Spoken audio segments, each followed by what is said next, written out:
Hello learners, on behalf of Indira Gandhi National Open University, we welcome you for this video lecture session. Today's topic is Six Sigma. This topic is 24th module of the course Quality Engineering and Management. I am Subhashish Maji, professor in School of Engineering and Technology from the Indira Gandhi National Open University. So, let us begin our discussion on the topic Six Sigma. After listening to this video lecture, you will be able to understand the concept of Six Sigma. You will be able to know the Six Sigma methodology, and you will also be able to explain the Six Sigma participants. Six Sigma was born in Motorola about 15 years back. It is a high-performance, data-driven approach for analyzing the root causes of business process problems and solving them. It links customers, process improvement, and financial results. Sigma is a Greek alphabet and is used in statistics as a measure to denote the standard variation in a process. More specifically, Sigma measures the capability of the process to perform defect-free work. A defect is anything that results in customer dissatisfaction, like defects, components, wrong shipment, delayed deliveries, high cycle time, and missed calls. In today's business scenario, all the organizations are very much concerned about the customer satisfaction in order to survive in the competitive world. The Sigma value indicates how often defects are likely to occur. As Sigma increases, cost of poor quality goes down as shown in the figure, while profitability, productivity, and customer satisfaction goes up. So, the vertical axis represents cost of poor quality and the horizontal axis represents the Sigma level. You see in the figure that as the Sigma level increases, the cost of poor quality decreases. So, this is the variation of cost of poor quality with Sigma level diagram. Many manufacturing company processes operate at 3 Sigma level, which translates into approximately 67,000 defects per million, while service company processes are often at 1 to 2 Sigma level, that is 6,90,000 to 3,80,000 defects per million. Six Sigma target is to achieve less than 3.4 defects or error per million opportunities, where an opportunity is defined as a chance for non-conformance or not meeting the required specifications.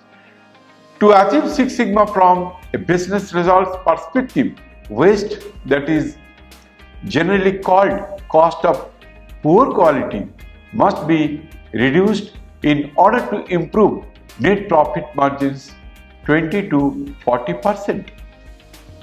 Six Sigma is not about establishing a separate quality ivory tower within a company or organization, and it is not about cost avoidance.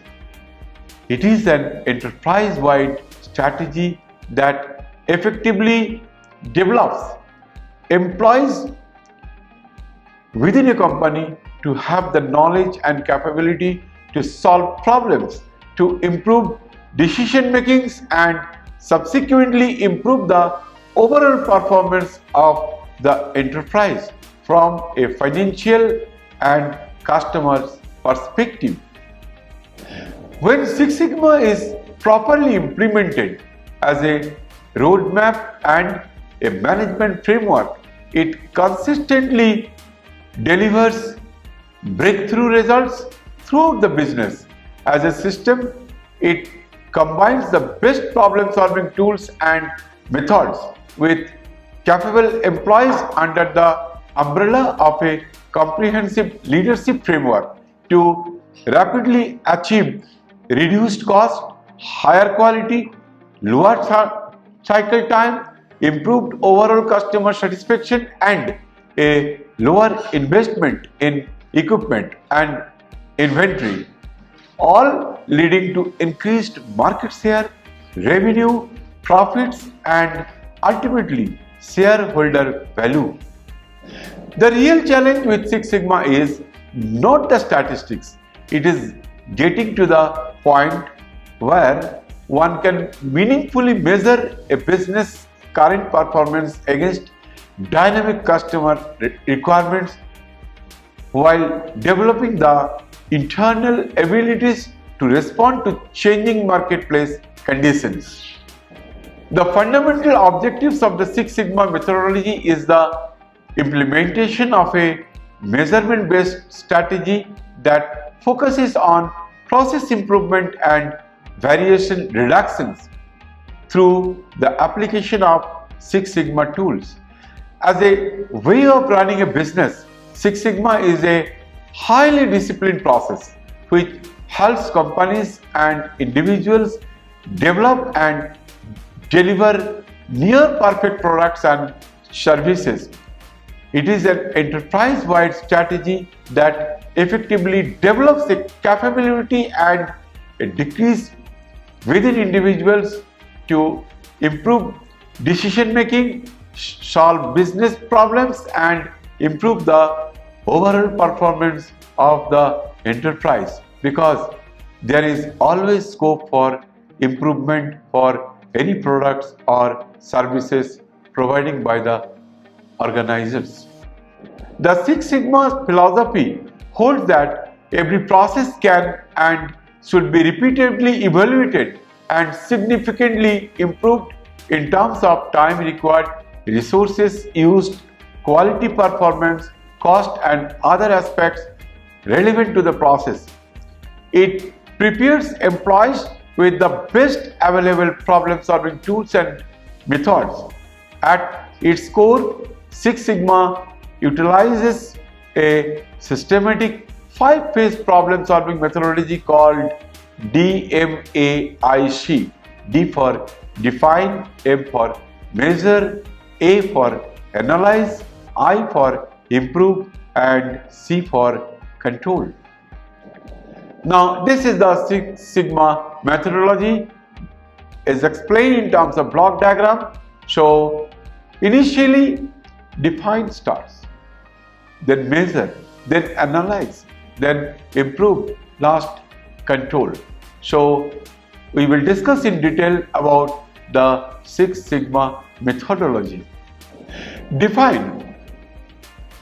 At the primary stage, we identify poorly performing areas of the company, define and launch projects with well-articulated problem and objective statements that have a financially beneficial impact to the company. Measure. Here we identify the true process and determine the most likely contributors, including the statistical determination of accuracy and repeatability of the data characterizing the process. We ask, what is the capability of the process?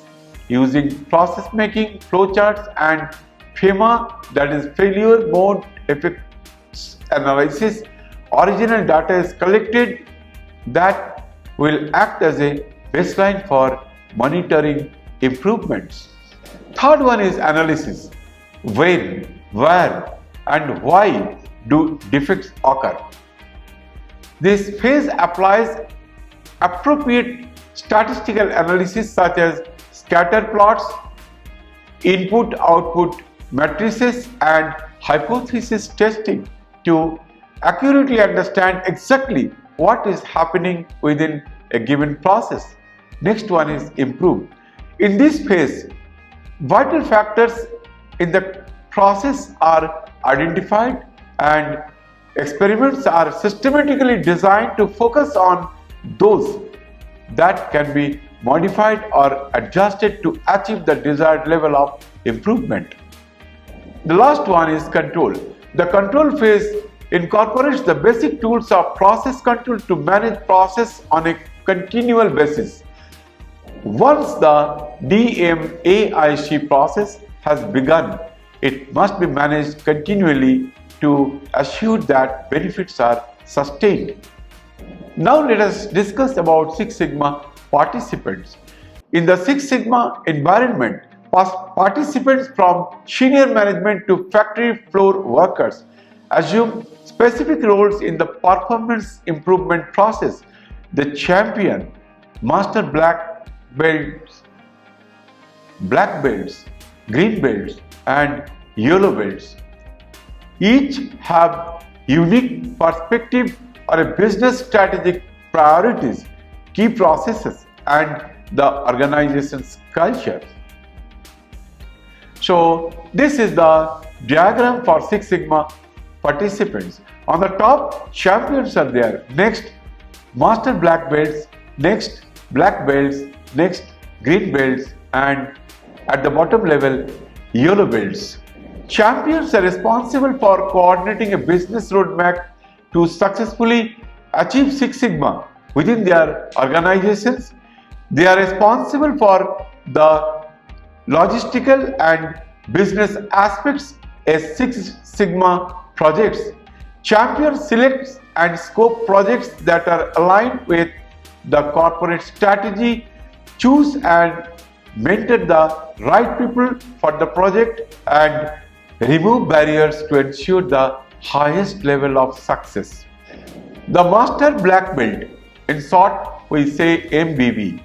The Master Black Belt sits atop a skill and knowledge hierarchy that includes black and green belts with gradually increasing levels of sophisticated tools sets at their disposal.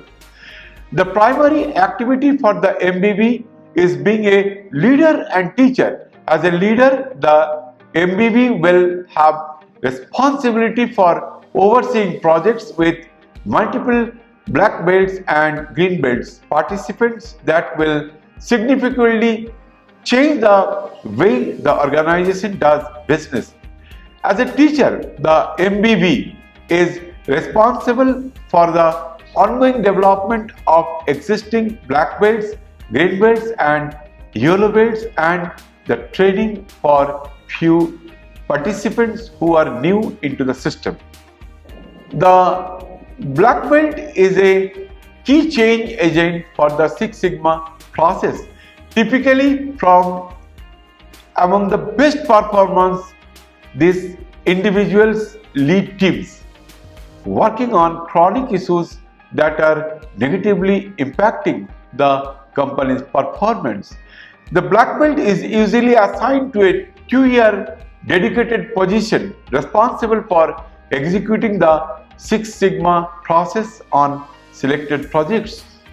Green belts serve as specially trained team members within a function-specific area of the organization. This focus allows the green belt to work on small, carefully defined Six Sigma projects requiring less than a black belt's full-time commitment to Six Sigma throughout the business. Yellow belts represents a large percentage of the workforce and is trained with skills necessary to identify, monitor and control profit-eating practices in their own processes. They are also prepared to feed that information to black belts and green belts working on larger system projects. The training of yellow belts builds and sustains the Six Sigma culture. We have discussed about the topic on Six Sigma, and you know very well that most of the modern manufacturing process or service sectors, they are trying to implement the Six Sigma level of quality management so that they will survive in this competitive world. So today we have discussed the concept of Six Sigma. Today we have discussed about the Six Sigma methodology, and we have also discussed the Six Sigma participants. Thank you very much.